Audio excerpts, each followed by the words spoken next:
তানিয়া, পুরো চট্টগ্রামে একটা শোকাবহ পরিবেশ তৈরি হয়েছে।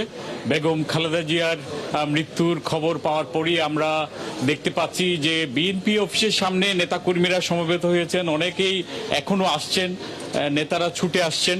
এর বাইরে পুরো চট্টগ্রামের পুরো রাজনৈতিক অঙ্গনে একটা শোকের পরিবেশ এখন বিরাজ করছে।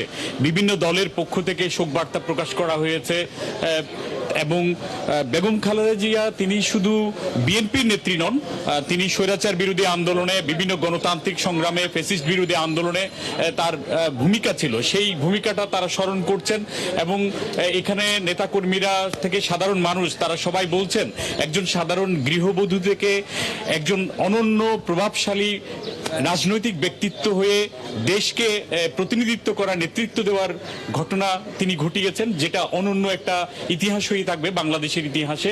এটি সবাই তারা বলছেন। আমরা দেখতে পাচ্ছি বিএনপি সহ অঙ্গ সংগঠনের নেতৃবৃন্দ এখানে সমবেত হয়েছেন, পাশাপাশি কোরআনে খতম চলছে। এখানে আরো এখনো বিভিন্ন জায়গা থেকে, ওয়ার্ড পর্যায় থেকে এখানে নেতাকর্মীরা সমবেত হচ্ছেন। আমরা একটু বিএনপির নেতারা এখানে আছেন, চট্টগ্রাম ৯ আসন, একেবারে কেন্দ্রীয় আসন, ৯ আসনের যিনি বিএনপির প্রার্থী তিনিও আছেন। আমি তার থেকে একটু শুনবো, আজকে পুরো দেশবাসী শোক জানাচ্ছে। আপনার পক্ষ থেকে আমি জানতে চাইবো যে এখানকার বিএনপির পক্ষ থেকে কি কর্মসূচি? বিএনপির পক্ষ থেকে ইতিমধ্যে 7 দিনের কর্মসূচি ঘোষণা করা হয়েছে। কালো পতাকা উত্তোলন, কালো বীজ ধারণ এবং খতমে কোরআন দোয়া মাহফিল করার জন্য কর্মসূচি ঘোষণা করা হয়েছে। আজকে আমরা শোকাভিভূত। আমরা আমাদের নেত্রীকে হারাই, গোটা জাতি একজন অভিভাবককে হারিয়েছে।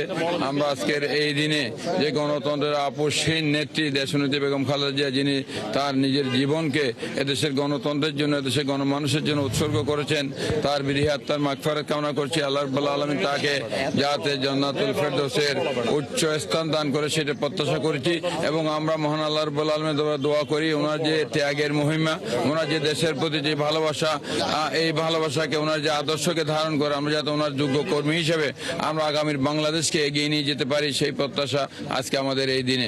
এবং আমরা শোককে, এই যে দেশনেত্রী বেগম খালেদার যে আদর্শ, দেশের প্রতি যে তার ভালোবাসা, গণতন্ত্রের প্রতি তার যে কমিটমেন্ট, সেই কমিটমেন্টকে আমরা যাতে ওনার প্রত্যেকটা কর্মী ধারণ করতে পারি এবং আগামীর নেতা দেশনায়ক তারেক রহমান নেত্রী যাতে ওনার আদর্শ আমরা বাস্তবায়ন করতে পারি, এই প্রত্যাশা আমাদের আজকের এই দিন।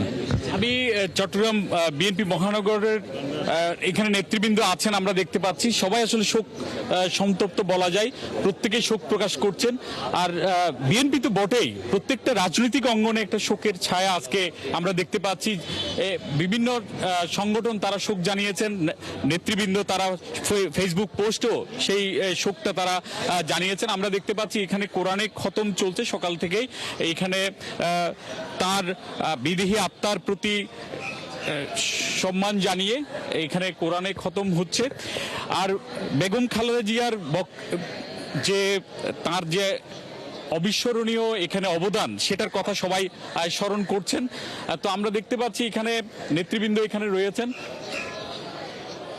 পাশাপাশি সাধারণ মানুষ যেটা বলছেন যে বিএনপিকে তিনি হাল ধরেছেন দুঃসময়ে, পাশাপাশি দেশকেও নেতৃত্ব দিয়েছেন এবং তার বিশেষ করে 90-এর যে স্বৈরাচার বিরোধী আন্দোলন, সেই আন্দোলনের পরবর্তী সময়ে তিনি যেভাবে প্রধানমন্ত্রী হয়েছেন এবং দেশকে নেতৃত্ব দিয়েছেন, সেটা একটা অবিস্মরণীয় ঘটনা। সাধারণ জায়গা থেকে, একেবারে গৃহবধূ থেকে তিনি রাজনীতিতে এসে যেভাবে দলের হাল ধরেছেন, দেশের হাল ধরেছেন, সেটি রাজনৈতিক ইতিহাসে একটি অনন্য ঘটনা বলে তারা জানিয়েছেন। তো আজকেও এখন দেশের একটা গণতান্ত্রিক ক্রান্তিকালীন সময়ে তিনি ছিলেন। এই সময়ে যদি তিনি থাকতেন তাহলে এই যে একটা ট্রানজিশন পিরিয়ড চলছে, সেখানেও তিনি ভূমিকা রাখতে পারতেন বলে অনেকে মনে করছেন। আমি একটু যদি বলেন যে আজকে আসলে মানুষের মনের অবস্থা, আপনাদের মনের অবস্থা। আসলে দেখুন, আমাদের গণতন্ত্রের মা দেশনেত্রী বেগম খালেদা জিয়া আমাদের ছেড়ে চলে গেছেন। পুরো জাতি শোকে স্তব্ধ, আমরা শোকে স্তব্ধ। এখানে বলার কিছু নেই, বলার ভাষা হারিয়ে ফেলেছি। যিনি এই দেশ মাতৃকার এই প্রতীক বলা যায়, উনি আমাদের ছেড়ে যান নাই, উনি দেশ ছেড়ে যান নাই। শত জুলুম নির্যাতন উনি আমাদেরকে ছেড়ে চলে যান না। আজকে আমরা আমাদের মাকে হারিয়ে ফেলেছি। সবাইকে বলবো মাকে দোয়া করার জন্য। আমরা জাতি আজকে পুরো জাতি শোকে স্তব্ধ। শুনছিলেন আসলে সবাই শোকে স্তব্ধ। অনন্য ভূমিকা রেখে দেশকে যিনি এগিয়ে দিয়েছিলেন বেগম খালেদা জিয়া, তার মৃত্যু আসলে সয়বার নয়, এটাই বলছেন নেতাকর্মী থেকে সাধারণ মানুষ সকলে। তো তানিয়া, এটি ছিল চট্টগ্রাম থেকে বেগম খালেদা জিয়ার মৃত্যু পরবর্তী সময়ে মানুষের মনের অবস্থা যেটি, সেটি সর্বশেষ তথ্য।